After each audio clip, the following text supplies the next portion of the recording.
Awesome.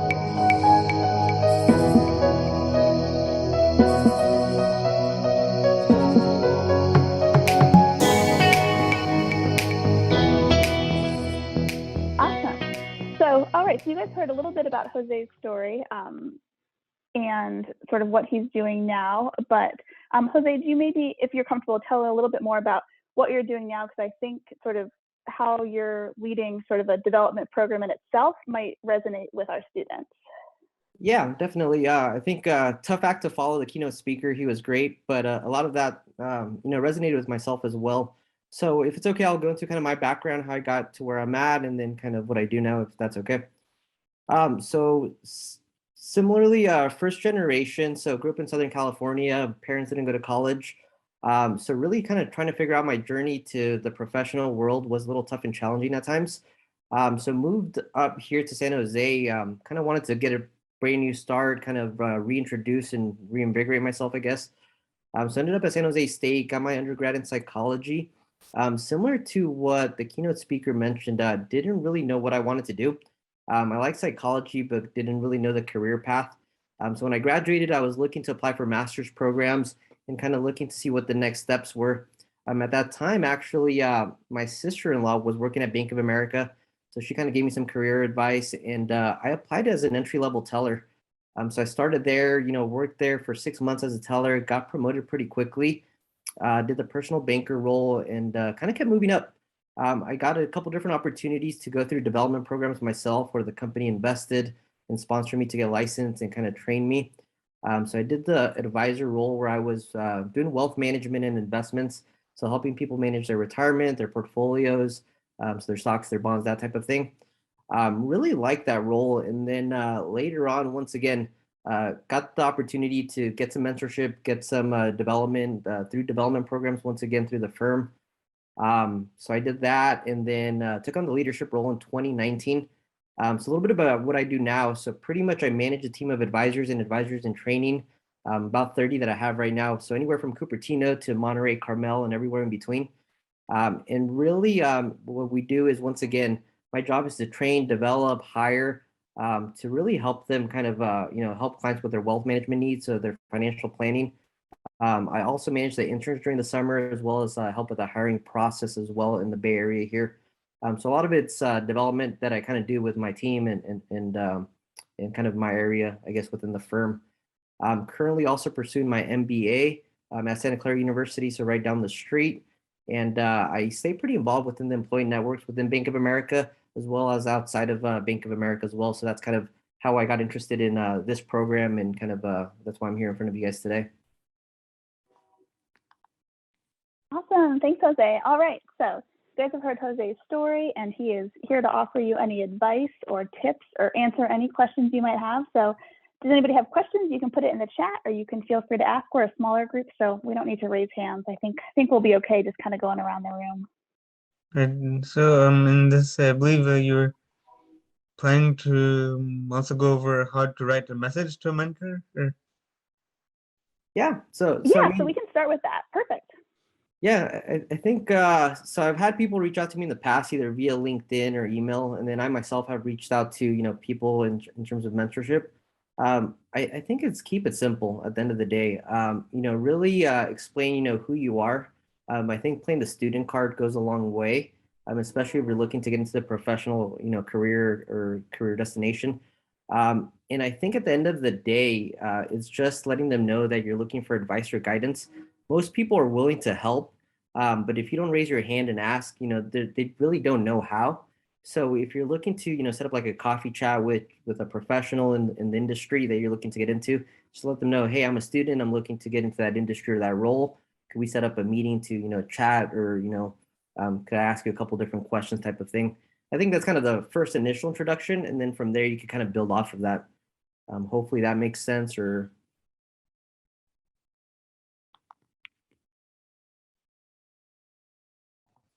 so, like, is there somewhere where we can see examples of effective messages? Brayley, I'm not sure if there's resources through the website, I believe. Thank you for throwing it my way. Yeah. So when you actually click Let's Connect with any of the mentor profiles on SJSU Squared, there are actually 3 prompts at the top, and you can click any of those prompts and it will basically populate a message for you, and then you can wordsmith it to, have it speak to what you're doing. So the Career Center selected 3 prompts that they thought would be most beneficial for students, and you can use those as a good place to start. So that might be good, especially because it's sort of tailored to the platform. I'm sure there's probably, things on Google as well, but I would start with the platform since we know that's where our most engaged Spartans are right now. Hey, Braley, quick question. Would we be able to, since it's a small group, kind of go around and do a small introduction of everybody and kind of their backgrounds and kind of what they're looking to get out of this? Yeah, of course. So if students are comfortable with that, that would be great. So Omar, do you want to start and just maybe tell us what you're studying and like maybe what year you are, if you're a transfer student? Yeah, sure. So yes, I'm a transfer student. I transferred here to San Jose State in January of 2020. I'm majoring in public health, and this is my 4th semester here. I'm thinking of possibly minoring in psychology, which I know, Jose, that is what you did for your major, if that's correct. And yeah, and is there anything else I should also say, or? No, that's really helpful. Thanks for sharing. And yeah, I also, since I feel like sometimes it can be hard to actually decide like what to write when you're reaching out to a mentor. So yeah, I joined this session.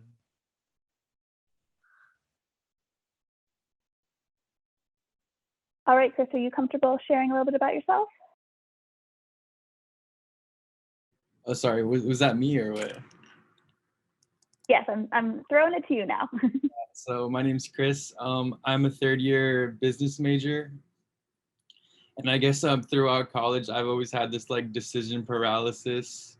Like I came in undeclared, and then just like last semester, I transferred into like general business. And I guess right now I'm kind of like still deciding of whether I want to go into like marketing or analytics. And I just joined the PMM program, or like some mentorship program.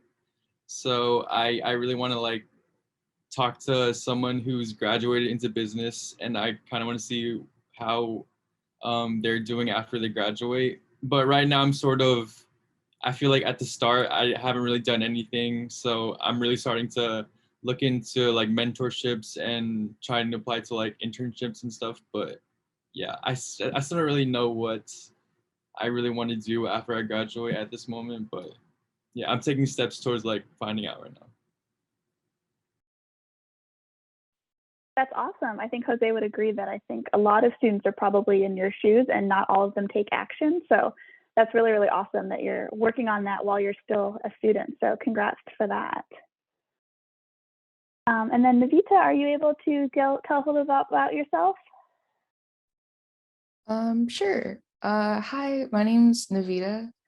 I'm a freshman. This is my 1st semester here. I'm studying biology with a concentration in systems physiology. I wanted to join this because I've heard a lot about like the help that you can get from a mentor, and I want to do something in like the health field, but I'm not like really sure where to start. Like I wanted to be a doctor, but like I don't know how to get there. And I just thought like I know a few people who have like gone down this path, but it's not like the same in other communities as it is in this one. So yeah. Yeah, thank you all for sharing. So first and foremost, Chris, I saw you had lights earlier, so just wanted to mention you had a really cool background with the lights. But I think kind of going back to what you mentioned, when I was an undergrad, I really kind of didn't know the career path. So I think you're taking all the right steps of just getting out of your comfort zone. The school has a lot of resources, so I wish we had this platform when I was, there. But even then, there's a ton of resources that were there that I didn't use or wasn't aware of till later on, which I kind of regret. I was also a little bit timid at the time, meaning I didn't really network as much as I should or look into internships. So I think you're at the perfect stage, especially I believe you mentioned you're a junior, right? Which is usually like peak time for internships. When you get into the professional world, there's a lot of different companies, a lot of different fancy titles out there. And when you're applying to jobs, sometimes you don't even know what the heck the job is or kind of, what it does. So part of the internships or networking is kind of getting out there and figuring out the different opportunities or kind of the different roles and really seeing if you like it or not. And the reason why I bring that up is with our internship that we have at Bank of America Merrill Lynch, a lot of students come in, they don't necessarily have to have like a business or econ or finance background, but by going in, they learn different skills. They get a chance to network. They get a chance to kind of see different roles within the company as well. So I think that's something that definitely I would recommend that you apply to internships right now. I believe most companies are taking internships throughout the end of the year, and then they extend offers in like December, January typically. So there were some resources you said you weren't aware of. What resources are they? Yeah, so there's the Career Center, which I know has a lot of resources, as well as the alumni networks. So that's a good way to get an introduction to mentors possibly, or different people in the professional fields that you might be looking to get into. And that's where you can get the advice or guidance. Where if you're looking to become a doctor or whatever it is, they can kind of tell you their journey, how they got there, and you can kind of learn from their experiences. And it kind of goes back to what I was mentioning earlier. My parents didn't go to college, so when I was looking at applying for schools, financial aid, all of that, I kind of had to figure it out on my own. And then later on, when I was going into the professional world, I had to find mentors along the way that could give me that advice or guidance that I couldn't get from my parents or my older siblings.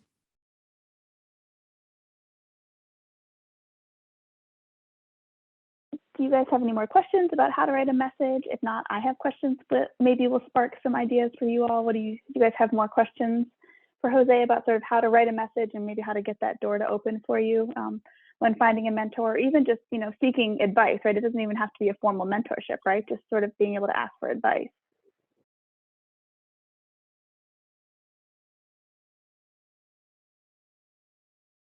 So Jose, something. Oh, yeah, go ahead. I had a quick question. So, like, if you're talking to a person that you think might be like a potential mentor, how do you know when to ask them to be your mentor? That's a really good question. I've had some mentor-mentee relationships where they were assigned. So for example, we partner up with Year Up, which is a nonprofit where, we get mentees that come in. And then I've had other informal ones like the ones the keynote speaker mentioned as well. So I think part of it is the initial introduction. So, reaching out to somebody, saying hi and getting that first connect where you kind of get to know each other, the backgrounds.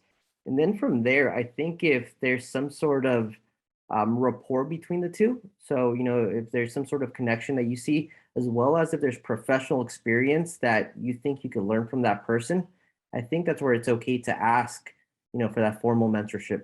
And I think that's where you want to get something concrete where, maybe you're scheduling once a month where you're connecting or formalizing it in that capacity. And I think part of that goes with the communication of what you want to get out of that mentorship. So if it's, some sort of skill that you want to learn, is letting them know, hey, this is what I want to work on over the next couple months. Can we connect once a month? And is this something that you could teach me or guide me or share your experiences along the way? Because I think some of the side mentorships I've had, we connect and the mentee doesn't really have a goal that they want to get out of that. So it's at first it could be kind of awkward where we really don't know what to talk about, but having an agenda and something that you want to get out of it, I think goes a long way.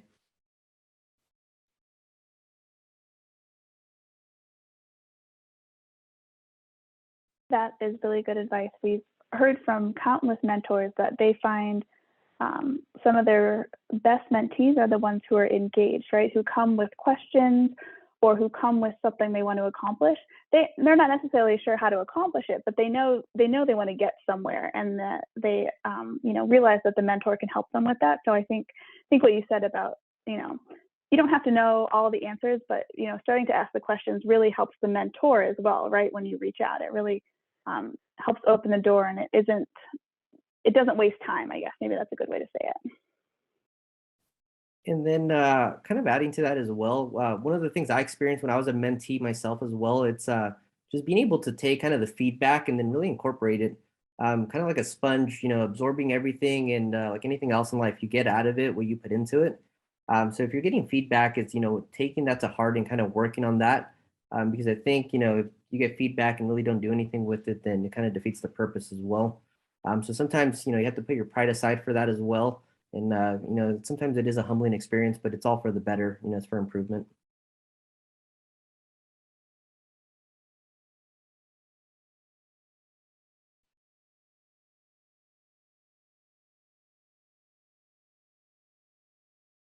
Jose, has there ever been a really great question that you remember that a student has asked you, or has there been a question that you've asked your mentor and that you've just sort of it's been like a light bulb moment? Yeah, I think one of the things that kind of is common with some of the mentorships I've either been a mentee or mentor in, it's kind of the question of, how do I get involved, or what's the right time type of thing. The right time is always now. I think, I used to kind of have this thing where, I'll do it next year, or I'll do it in a couple months type of thing, and then you never get to it. What you guys are doing now is perfect, kind of getting out of your comfort zone. If you're looking for those internships or looking to get involved in those, curriculum or after school programs that you guys have, the clubs or whatever it may be, don't wait, get involved and kind of dive into it. The other thing as well, it's, yeah, I guess that would be the main thing. And then just once again, just kind of getting out of the comfort zone. With the internship that we have during the summer, some of the students come in and they're a little timid at first. It's 8 weeks, so 8 weeks sounds like a long time. And then by the week 7 or 6, they're breaking out of the shell, and by then it's kind of too late. So once again, kind of get out of your comfort zone. It goes back to that saying, get comfortable being get comfortable being uncomfortable. Because I think that's it's all for growth and learning. So. I think that kind of is a common theme, I guess. What internship is this? So I mean, I'm referring to the one that we have at my company, because I work with interns every summer for the last 2 years or so. But there's a lot of internships out there from different companies, different industries. So it just kind of depends on what you're looking to do.